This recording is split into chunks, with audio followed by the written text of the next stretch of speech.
Hey guys, we are back and we are ready to talk about some great postures that tend to be everyone's favorite, although there's some hesitancy sometimes in doing these. So I'm Michelle, teacher here, owner, and...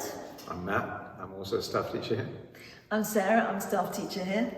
And we love talking Bikram yoga. Yes. So the next one we need to talk about, right, is standing head to knee. Standing head to knee, Dandayamana-Janushirasana, and it's followed then by standing bow, and then followed then by balancing stick. And those three, right, the key element in that is the lock the knee, right, the standing leg being locked out. And I think we should start by even talking about that, because I think once we're sometimes finished with standing head to knee, then we move on and we forget that still the priority is lock the knee. Standing bow, standing leg locked throughout the posture. Yeah, exactly. Both right? knees locked, balancing stick. And balancing stick, both knees locked. That's a big one too, especially right in the beginning in the setup.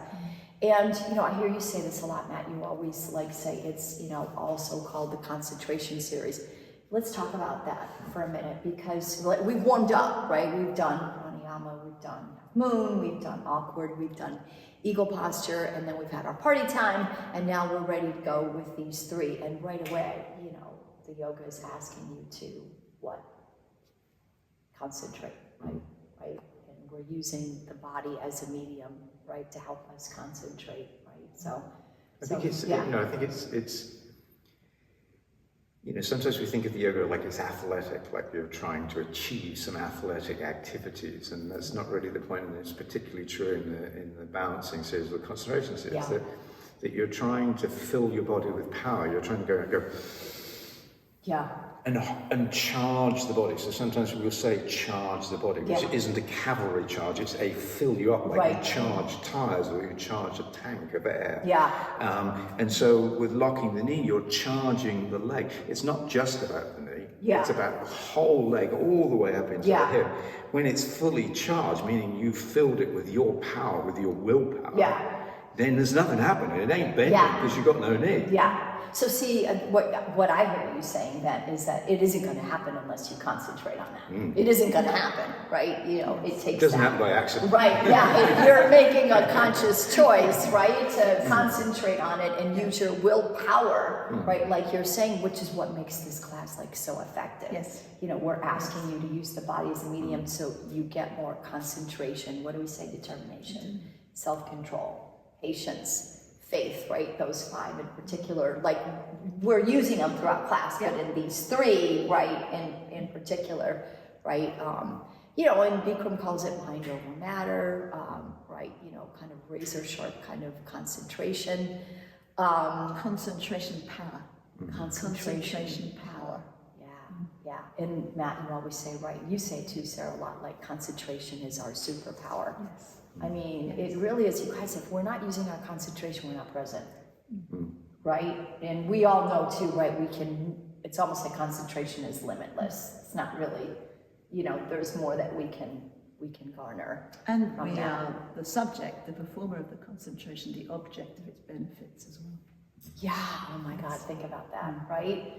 It's the only subject in the world where the subject and the object are the same, right? And you're putting it into practice right away in standing head to knee. I often, when I think of standing head to knee, from my own experience, I remember years ago when we started yoga competition. This was back in 2005, 2006, 7.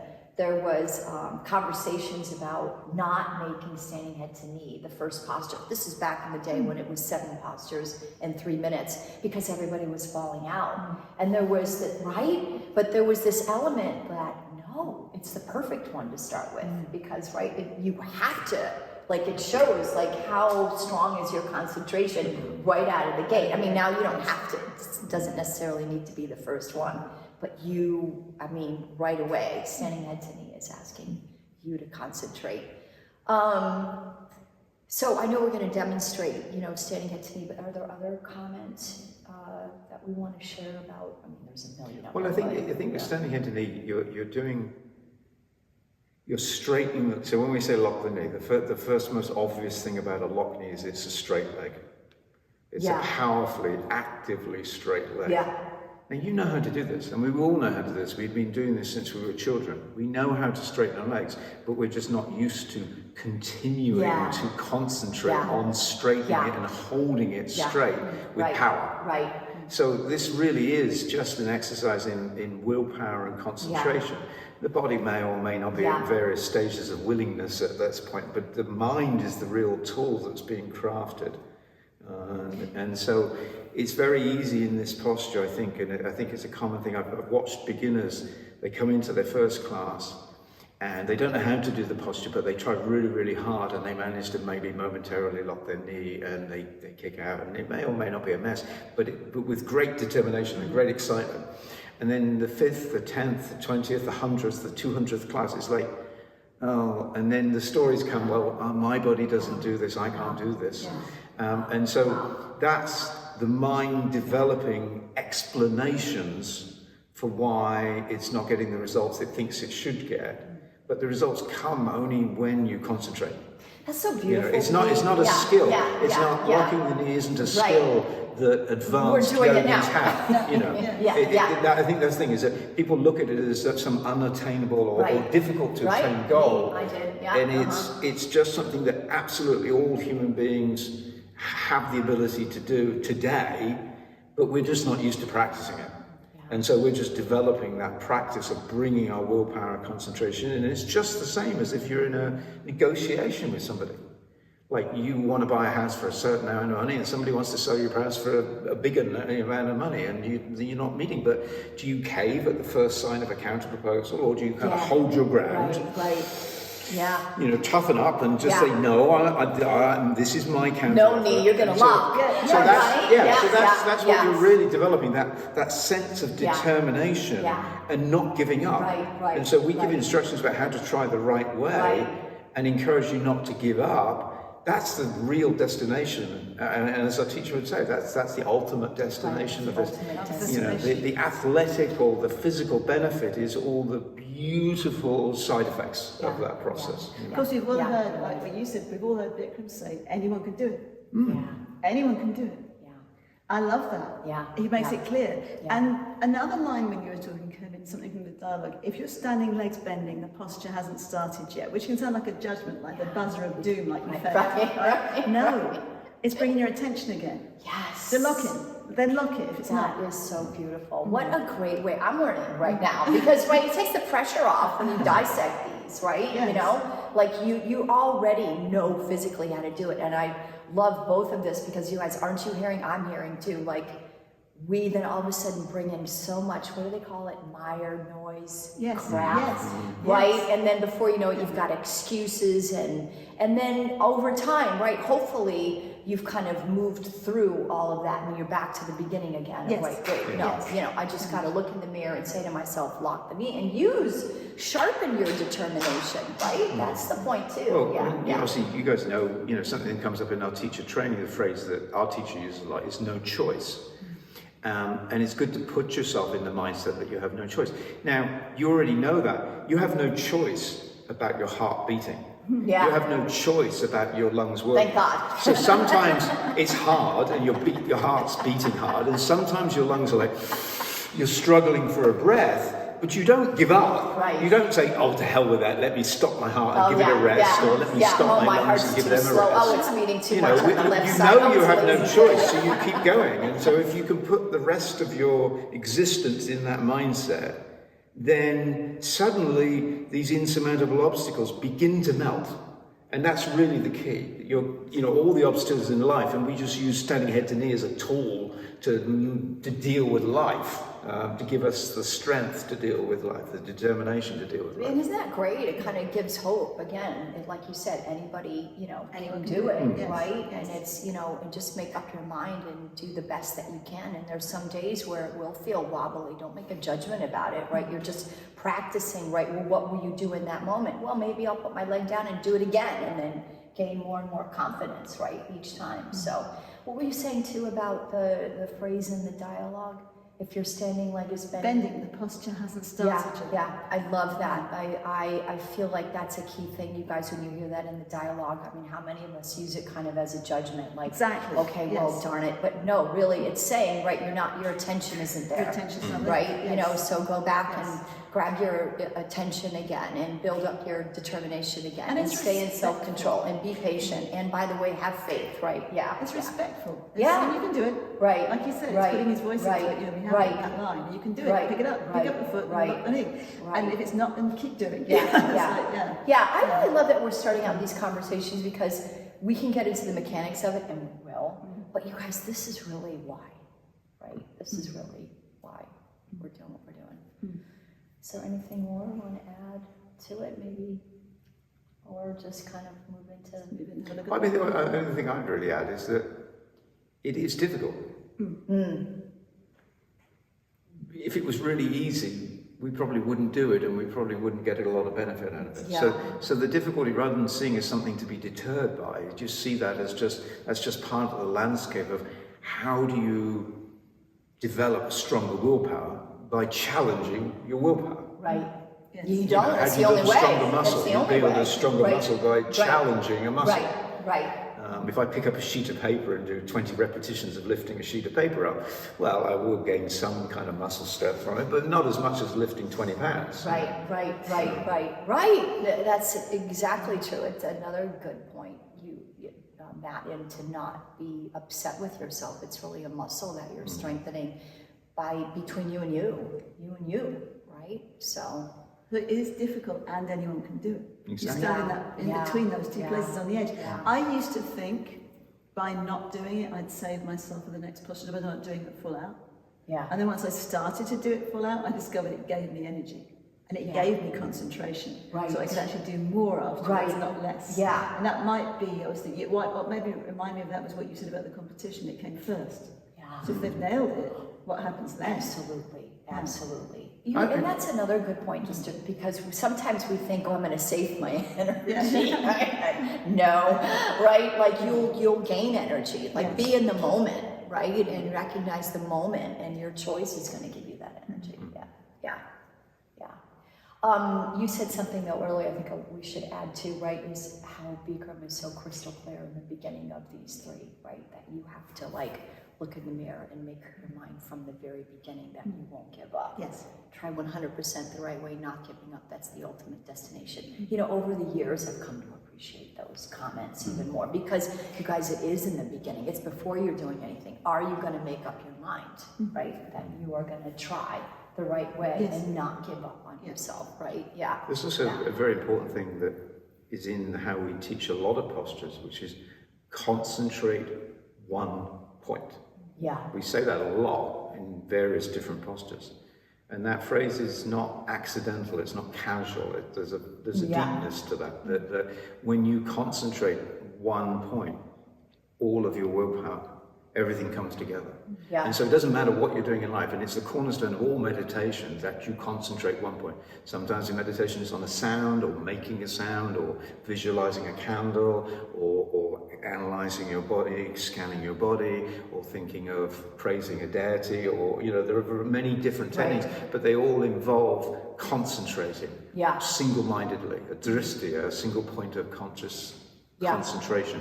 And so, even if you stand there on a day when you have no balance at all, it's just shot to pieces and you're struggling to even stand, and you're thinking about you've shifted the weight to one foot and you're concentrating the mirror on the knee and you're thinking about lifting your foot up. I mean, thinking for real, not casually, like maybe one day eventually I'll pick up my foot, but like today's the day, maybe, and you're concentrating. You're already doing the posture. And it's like you're already in that zone of meditation if you're really doing it for real. Yeah. As opposed to just sort of going through the motions of it, which case, not so much. Right. No, that's 100% true. So, don't think that you can't do the posture. Everybody can. Right? And in fact, I've seen, Bikram will say, the more you struggle, the more benefits you get, right? Yeah. So sometimes I've watched a brand new beginner who cannot do it, but they've tried the entirety of the side. Yeah. Yeah. Over and over. The concentration is profound. Amazing. And they walk out and say, oh my God. Oh my God, yeah, this was great. And yet they never grabbed their foot a single time. But can you imagine? As teachers too, it's a gift to watch. Yes. When you see somebody just like, it's beautiful, right? To see determination in action, people really making effort and the courage that they're willing to take, right? To get to use their minds.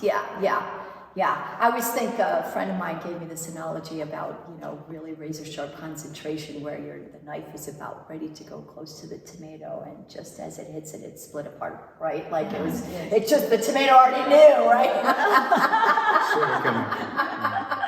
That kind of concentration, right? Well, you had said it in class. It's kind of like when you said, I'm forgetting his name.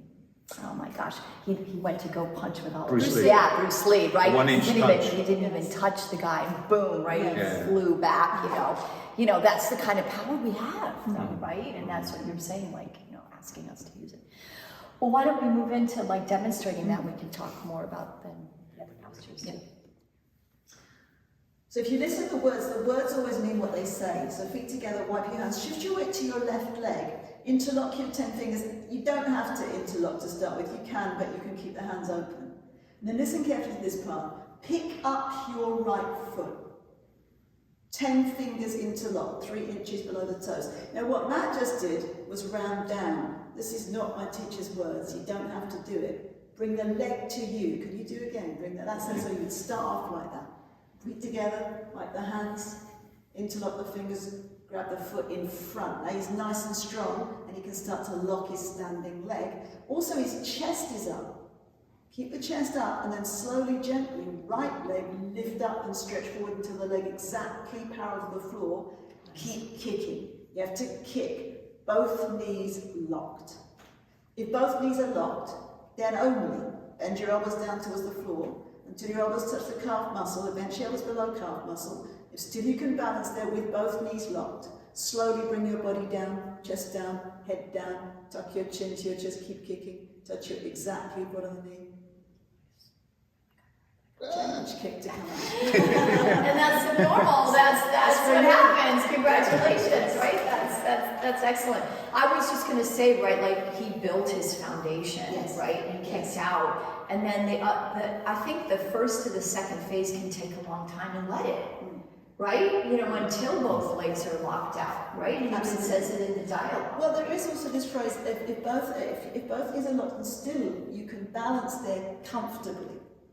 So not comfortable like sitting watching the Netflix with a bag of chips, right? But comfortable like you're on a fulcrum of balance and you can feel it. And if you take your time there, you can actually feel that. It's incredible. You almost don't want to come out. Right. And then the next part, if you listen, which is, we work in Silicon Valley, full of people who write computer programs. So this is like computer programming language. If the both knees are locked, then only bend your elbows down. So if you can program your computer, you can hear those words. Then only bend the elbows down. And if still the both knees are locked, body down, head down, chest down, tuck your chin to your chest, stomach in, look at your stomach, touch your foot on the knee. Yes. Change. You can tell that's full-on concentration, determination, self-control, patience. Tremendous concentration with that. That might be, we were in a class the other day when Brad said, many people don't know how to do this, and it really, what's in the way is the concentration for lots of people, not the... Well, our teacher says, Hatha Yoga. Many definitions of Hatha Yoga. One is posture held in stillness, breathing normal. Yeah. And it's not the stillness of whether the body's physically moving, though typically the body's stationary at that point. It's the stillness of the mind. So the concentration is the tool to still the mind. Yeah. And when the mind is still and the breathing is calm, there's union. You can be there forever. There's totally union. Yes. And it doesn't matter which posture you're doing, whether you're doing something that can be quite strenuous, like standing head to knee, or you're doing Shavasana, right. or you're doing, Paschimottanasana, stretching on the floor. And actually, it's easier when you're doing something. Because in Savasana, it's harder. I was just going to show, standing head to knee, just one of the things that I see And Are you going to demonstrate? I'll demonstrate it, and just, you guys can, why don't you, I want to just get right to the third phase, but if you want to. All right, feet together nicely, toes and heels touching, shift your weight to your left leg, interlock your 10 fingers and grab your right foot in front of you, you're 3 inches below the toes, nice and tight grip. Don't lose the grip, concentrate at one point on your left knee in the mirror to make sure the knee is absolutely locked to begin with. You don't have the knee. Your left leg should be solid concrete, one piece lamp post, unbroken, no knee. Inhale, breathing slowly, gently, right leg lift up and stretch forward towards the mirror until the leg is exactly parallel to the floor, no higher, no lower, left knee locked. Take a deep breath. Continuously kick your right leg heel forward so you can turn your right foot in from ankle towards your face with all 5 toes turning in. If your standing leg is bending, the posture hasn't started yet, kick your heel out, turn your toes in, try to get both knees locked so both legs look like perfect upside down L like Linda. If both knees are locked and you can balance comfortably, then only bend your elbows down towards the floor until your elbows touch calf muscle. Yeah, I'm just going to say sometimes when we bend the elbows, they come out, right? They should come down and touch and eventually go below. And sometimes when we bring the elbows down, we bring the leg up, right? You guys getting what I'm saying? Yes. Yeah. And then I can finish. Go ahead, Sarah. Still you can balance with both knees locked. Slowly bring your body down, chest down, head down, tuck your chin to your chest, look at your stomach, touch your exactly forward on your knee. Change. The concentration always not more hard than when someone's talking, more hard when people are looking, more hard when there's more people in the room, more hard when some distraction happens. Yeah. That's why the concentration which is so powerful, strong. Right? Yes. And I don't think that there are impediments, which I used to think this is your teacher. Right. But I think sometimes when we move from like elbows, you see a lot of people, their elbows are out, you know, and Bikram and Emmy would yell at me. That's why I'm saying this. The elbows have to touch the calf muscles, eventually go below the calf muscles, which is hard, right? And then we have to use that abdominal strength, right? To stay kicking, right? And eventually get the forehead not on the shin bone, on the knee, right? On the knee. Say something, go back to the second part. Do you mind if I sort of show you? Yeah. So in the second part, I think is a lot of people either rush ahead and fall apart. Yeah. Or kind of get stuck in the second part, like, let me try and do it. Yeah. So the elbows are bending as I pull my foot. My knee's bending because I'm pulling my foot towards me. Right. And so this is a fantastic place to practice what this step of the posture really is, which is the arms are straight and you're pushing the foot away from you. You're flexing the foot so the toes come towards your head. So you're learning that eventually there's no weight in the hand. Yeah. Eventually, it's all in the legs. Right. But obviously, to begin with, that's not true. But one of the things you showed too is, if you guys saw, his shoulders went down, which is why we do eagle and everything before, because you'll see a lot of people with their shoulders when they're, you know, it's your chest up, your shoulders, right? You stay down. Yeah, down the back. Not like that. Punch it over. Yes. But, you know, all of it is an evolution, and you're going to fall out a lot, and that's okay. That's the part, right? You have to be willing to keep trying. Yeah. I think for the second part, you know, particularly if you're not yet quite confident enough to be able to get to the third stage of this posture, there's so much that you can practice here, and one of the things you can practice is stop pulling. Hold the foot. We didn't say pull the foot. We said hold the foot, kick the heel, and just try and over time to lighten your grip, so that you've got less and less weight in your hands and more weight in the leg kicking forward. And bit by bit, incrementally, you'll start to get a much more natural sense of the posture. And it'll start to make more sense. And you'll start to realize that this leg kicking forward is related to this leg anchoring down. These two are connected together here. So locking the knee isn't just the knee. It's the whole of your leg, including your hip. Let's talk about that, because one of the main reasons why we lock the knee is it helps the spine, but it's protecting the joint. Yes. The moment when we say also too, if the knee is bending, we also look at it as teachers, you're hurting yourself. locking the knee is helping to strengthen everything around the knee to keep and the hip and the hip and the hip and the hip and the ankle, right? So learning to use your abs, your thighs, right, and equal and opposite force, Newton's third law, which is a big topic around here right now. And if you have any doubt about what Michelle said, if you have any doubt about what Michelle just said, look at the skeleton and how his knees are formed, because they will press together, given the bending, the force downwards, but given the muscles pulling apart, the parts of the knee pull away from each other, so the cartilage gets to breathe, doesn't get squashed. Right. That's why those three postures: standing head to knee, standing bow. But it's the same phenomenon, because you already did it in pranayama. You did it at the very, very beginning of the class, whether you realised it or not, when the teacher said bring your feet together and stand up straight. Yes. Chest up, thigh muscles contracted, hip muscles nice and tight. You're already doing it. The difference between this, where now I'm 6'1", and this, where I'm 5'11" and a half, it's quite a big difference. And some of that difference is obviously straightening my body, but some of the difference is that literally when I actively stand up proud, like I'm standing to attention, then space has been created in my joints, in my ankle, in my knee, in my hip joint. Everything is being actively suspended by muscle rather than just gravity sagging down into ligaments and such like. Which is what gravity is doing every day, which is why the yoga is so important, right? We're opposing gravity using muscular system, right, to help protect the joints. So, standing head to knee, I mean, we could talk about this one for days and days and days and days, right? It's endless. Yeah. There's always more. You're always going to discover these are Yeah. seeds and different parts of the practice. Right. Different times in your practice you're going to know. Right. Yeah, and let it be a journey for your whole life, right? Oh, Yeah. Since you were talking about slumping and bending, can you show Starbucks posture? Starbucks posture, so to see this one this too. is like standing up straight. Yeah. But then you go to Starbucks and there's a person in front of you ordering 7 different drinks, each of which is intricate. You're going to go 3. Yeah, right. And now this is not a charged body. Oh gosh. This is a deflated body. Yeah. This is a flat tire. Yeah.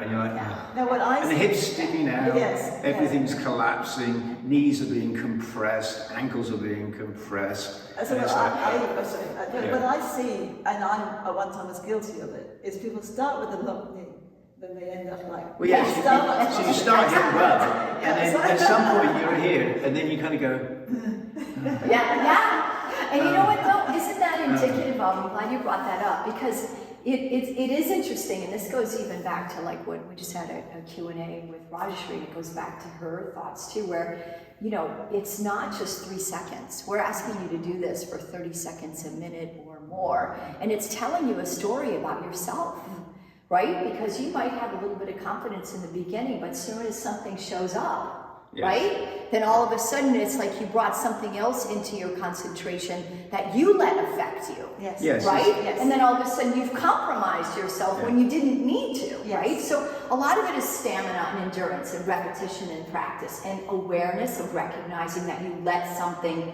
rattle your piece, right? And I mean, I find that's my journey, the last part of standing head to knee. The moment I move my eyes to the floor, to my stomach, my journey is no longer my body. My journey is there something in my mind that's going to stop me from my concentration to get my head on my knee? That is my journey right now, and will probably be that way for another 10 years or more until I move into something else. But it has nothing more with the physicality of it. It has to do with, is there other, and I'll tell you what, all of a sudden dinner comes to mind, a phone call I need to make, right, what I ate last night. Like, it's ridiculous, right? Like the things, but I'm aware of it. I'm not mad. I just realized, sometimes I come out of posture laughing, like, really? Yeah. So I have one also several weeks ago. I'm around the left side, I concentrate, look at the stomach, I lose myself in it, I kick, it's fine, I've got my foot on it, I can stay there, not always, but regularly. Then the right leg, it just becomes this disaster. And I realized I was flickering my eyes to the outside, so I said and this always pushed me over the other side. So I asked Matt, what should I do about this? And he said, look at your stomach. That sounds like something Sarah would say to you. It was like, tasting your own medicine, right? So the next day I looked at my stomach and I did 100%. Yeah, isn't that hilarious? Just what the dialogue says. Yeah, exactly. Do what the dialogue says, right? right? But again, Don't do it. So I think, again, it's this journey that we always want to bring it back to some physical limitation. And all of us, even like Olympic athletes, it's the same story, just coloured a different way. Right. So we believe that when I started to collapse, it's because I lack stamina or I have weak muscles. And it's not. The first thing that happens is the mind goes. It's often accompanied by an exhale, and then the body loses power and deflates. But it didn't begin in the body, it began in the mind. And so that's why we practice so much with these repetitions, that you're training your mind. I mean, yes, obviously, if you had an injury, you might only be able to hold standing head to knee properly for 5 seconds, and then you fall out. But that's different from 5 seconds and you're going, right. And it's like we have that relatively simple posture, wind removing, where you hold one knee in and we say pull it in and freeze it, hold it. And how many people in the room after 3 or 4 seconds going to go? Well, it's an indication of the class for me. And it's not. It's not because that's difficult, because you're lying on your back, holding the knee into the body. It's not physically demanding. But the mind gives up after a few seconds quite often. Or it gets lazy. It just decides it's going to kind of, The other thing, though, that I find for me, and what you just said too, you guys, is we can start out confident. And I think sometimes, that witnessing part of ourselves, that has a little bit more conviction. When that confidence kind of wanes, you got to go back to that conviction. You really do need to believe. I mean, the faith is a big part of it. I mean, that has to be ironclad so you can kind of get through the peaks and valleys that happen in your practice. Because if you're kind of just always being consumed by the whim of what's going on, then your life isn't going to have any stability at all, right? You have to have wait a minute, I don't really kind of like some of my behaviors that I see in the front mirror, but I constantly love myself. Do you know what I mean? You got to have something really solid, because then it allows you to kind of waver, because we're all going to, right? But the moment, that's where we get in trouble, is we fall into judgments, and therefore it's a label. Right? You identify with it, right? And that's of no use too. I know all this from standing head to knee. Isn't that it? It's that's just the beginning.